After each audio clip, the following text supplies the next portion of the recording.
Last week, Nintendo released Super Mario Run for all iOS devices. You might have already downloaded and played it, or at least have seen Jimmy Fallon freaking out about it. It's a big deal for Nintendo, their first proper smartphone game. Not considering Mitomo, aka a daily survey by Mami. Although, taking photos was kind of fun. 1981's arcade Donkey Kong, which was later ported to the NES, is the first game starring Mario. It's considered to be the first jump-and-run. For the sake of my argument, I'm flipping the name of the genre, which by the way would make way more sense if jump-and-run wasn't rolling off the tongue so nicely. Doesn't take a linguist to identify the two parts making up a jump-and-run. Running and jumping. If you haven't heard it by now, this time you're only controlling Mario's jumps, which is not a new concept. These games are called runners. It could be part design decision and part holding back the full experience, but as big of a deal it is to bring Mario to a non-Nintendo platform, it's an equally big one to change the formula. Super Mario Bros. On the NES was my first Mario game. Thinking back at how anxious I was making some of the riskier jumps, trying to adjust mid-air, or happy when I discovered the duck and slide move. Personally, having full control was a big part of the game. Especially at this one moment. Warning. Here comes a minor spoiler for level 1-1. Right here in level 1-1, after the fourth pipe, is a hidden 1-up.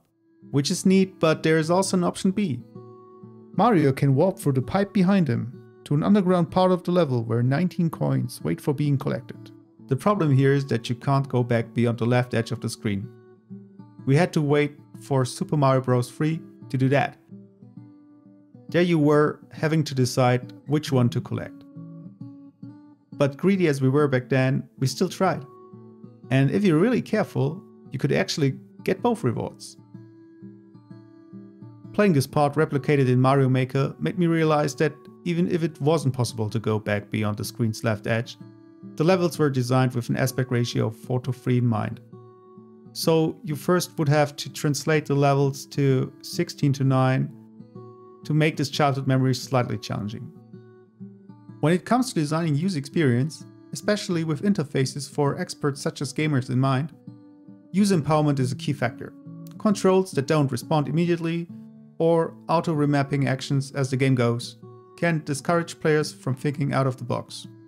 Now does this make Super Mario Run unplayable for me?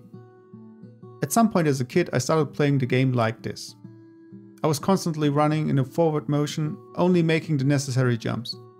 At this point the game isn't about exploration, but more about memorization and reaction. Speedrunners are all about this. There are several games that encourage repetition and mastery. Super Meat Boy by Team Meat, for example, is very fast, precise, and shows you in a really cool replay how the past versions of your character failed to succeed. Adult Swim's Try Harder puts the past versions of you to good use, and even Nintendo introduced visual clues to Mario Maker and Super Mario Run, so players could learn from mistakes and get better. So maybe Super Mario Run isn't a dumbed down version of Mario after all.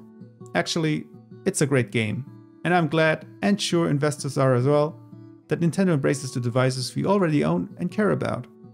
And hey, imagine what you could do with that one free hand.